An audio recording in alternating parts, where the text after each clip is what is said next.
Hello and welcome to the Archie Luxury channel. You know, I think it's about time I pay a tribute to another watch critic. The watch snob, AskMen.com, has the watch snob. Now, unlike Archie, who I actually, if you look at all my videos, you'll actually see I reveal my name and true identity. AskMen.com has built a pseudonym called the Watch Snob. And I'd have to say, I agree. Archie agrees with the Watch Snob 90% of the times. And let's be honest now. I mean, the Watch Snob is just popular thought. So, and it's created as a character, so the fucking sponsors don't get upset. I mean, fuck. If you can't fucking work that one out, you fucking can't work out much. You're not the brightest tool in the shed, not the sharpest tool in the shed. So now let's have a look at it. I would have to say I want to pay tribute to the Watch Snob because he's raised many good points, and I've sifted through a lot of his emails and postings, and I'd like to bring to light some of the very valid points that the Watch Snob has raised. And I've got to say, Archie Luxury, you know, when I was designing the Archie Luxury character, I had a look at the characteristics of a psychopath. And that's how I built the Archie Luxury name. So I had a look at the characteristics. This is the psychologist's key characteristics of a psychopath to work out how to build this Archie Luxury character. So firstly, he needs to refer to himself in the third person. Archie always refers to himself in the third person. MacArthur used to do it, and it's one of the key indicators that somebody's a psychopath. The other thing I've done is that with Archie Luxury himself, you know, I've made him very, very, very egotistical, very, very brash. I mean, Archie Luxury is the kind of character who could sack the entire staff in the morning and collect a brand new BMW 7 Series in the afternoon and think it was a super day. That's the sort of character that Archie Luxury is. He's a bit of a prick. You know what I mean? And I've tried to craft that character whilst revealing some home truths about watches. And over the time I've had a lot of criticism. I look back at some of the old Archie Luxury clips where Archie was just, the very posh accent with no swearing and no fucks and no this and that. And I got to be honest with you. It was told to me by a famous celebrity to put some fucks in my videos, bit more swearing, and it improved the ratings. And ever since then, Archie has been a million-plus YouTube success. Million-plus hits. He's got 1.1 million hits, and it's fucking growing.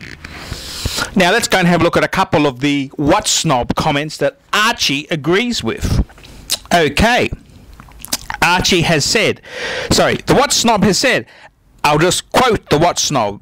As I have said countless times, a $1,500 watch is worse than a $500 one because it is pretending to be something it isn't and just trying to look the part. And I got to say, that's 100% right. Archie agrees.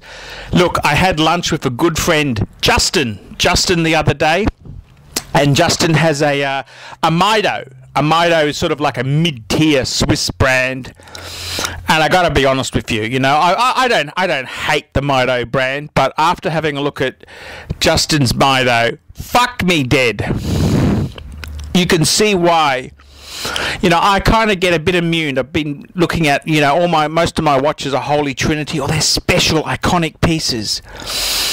Having a look at the Mido with its display back, it just makes me want to puke because it had, 90-degree angles. One thing about the Geneva seal that my Patek has is that it's got no 90-degree angles. And I got to say this to you, it really fucked me off when I looked at this piece. It was pretending to be like a Nautilus or something of that caliber, and it just fucked me off. See, the thing I really love about Rolex is it doesn't pretend to be a Patek. It's a Rolex. It's a tool watch. But the Mito, I don't know what the fuck it was. Okay, now let's have a look at some more comments there.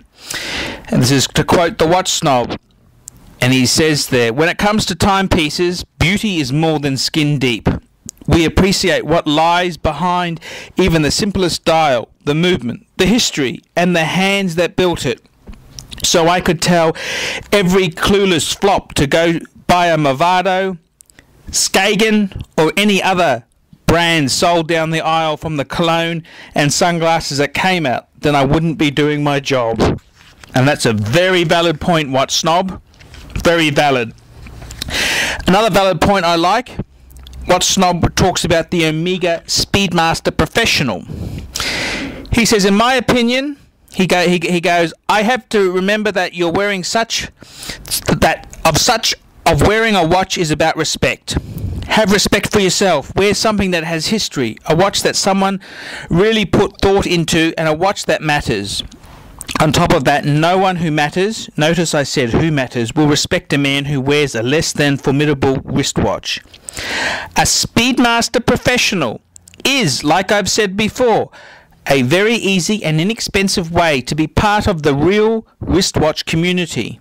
Any other Omega? Not a fucking chance. But if you don't want to blow the bank account, the Speedy Pro will get you there. I have to agree with that. I think the cheapest entry into, the watch collecting fraternity without being a complete fuckwit or a tosser, Omega Speedmaster. Omega Speedmaster Professional, man on the moon.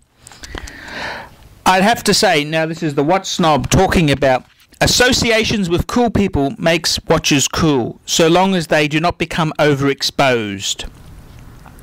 And there you go, he's talking about, he says, the Bond Seamaster, however, is a modern and very public example of pay for play. And while Omega is a great brand, the Seamaster has never established itself as a hot seller. And the Watch Snob goes on to say, that Louis Vuitton is even worse than Cartier. Either of these two prestigious brands means a thing in the watchmaking world. Forget them unless you're looking for a diamond ring or a leather purse.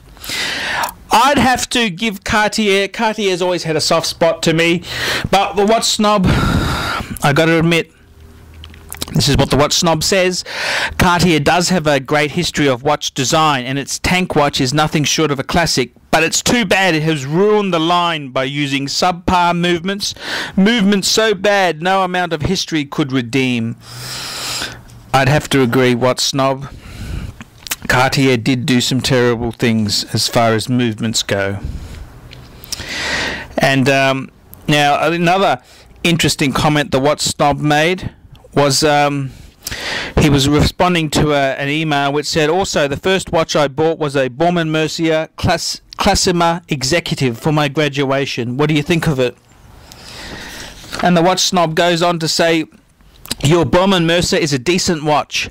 Absolutely respectable to most, but then again, everything is relative. A nice watch to you may be crap to someone else. It's funny, I have total respect for Baume & Mercier, and yet I wouldn't strap a Bell & Ross to the wrist of my worst enemy. And I've got to say, Archie's brother wears a Baume & Mercier Classima, and Archie can't stand that fucking watch. Archie tried to talk the brother into wearing a Rolex or a Cartier, something with a bit of style and class. But no, it didn't happen. So there you go. And another thing the Watch Snob has said, which I really agree with, is banking on a name. As one astute commenter mentioned last week, Stowa was sold in 1996 for its name only, and are now a pet project for George Schlosser. The Stowa you see today has little to do with the Stowa that was making watches for the German Luftwaffe in the 30s and 40s. And why you think that heritage is something to be proud of is beyond me. 100% right, Watch Snob. Also, the Watch Snob went on to say, look at Perlot, for example. These watches are in no way affiliated with Abraham Louis Perot, the inventor of the automatic rotor in 1776. The Watch Snob goes on to say, and then there is Panerai. As I've told you in the past, no self-respecting modern man would be caught dead wearing Panerai. And I didn't even mention how lopsided the company's history is. I agree. Panerai sucks. And another comment from the Watch Snob, which I really think is the essence of true watch collecting. He says, this is the Watch Snob, I still think a Patek Calatrava is about the most perfect horological creation ever conceived. There you go. That's the tribute to the Watch Snob, and I'd have to agree. Everything I've said there has got a bone of truth to it. The Watch Snob has got an excellent column. I'm just a bit disappointed that he doesn't have the balls to make it public. That's the only sad thing, you know. One other thing the Watch Snob says is that he said the ultimate dress watch, the Jaeger-LeCoultre Reverso, and I'd have to agree. I mean, that's just one of the most all-time, most beautiful pieces that I've seen there. And the Watch Snob himself, you know, I've got to say it, you know, he really got my respect when he was referring to somebody who was asking him what sort of executive gift can they get for about $1,000, and he basically said he basically tore strips of the person who was asking. There is not a watch for $1,000 that I can recommend, because all watches in that price range are pure unmitigated rubbish, and I'd have to agree with that. Mid-tier watches are an absolute fucking horror story. I mean, the fact is, they're pretending to be something they are clearly not, and that's the danger. You know, when you buy a mid-tier watch, the only person you're really fooling is yourself. You look like an absolute turkey with a fucking mid-tier piece of shit strapped to your wrist. And I hope you've enjoyed this. I'm Archie Luxury, and please continue to watch my videos and rate my videos. Thank you very much.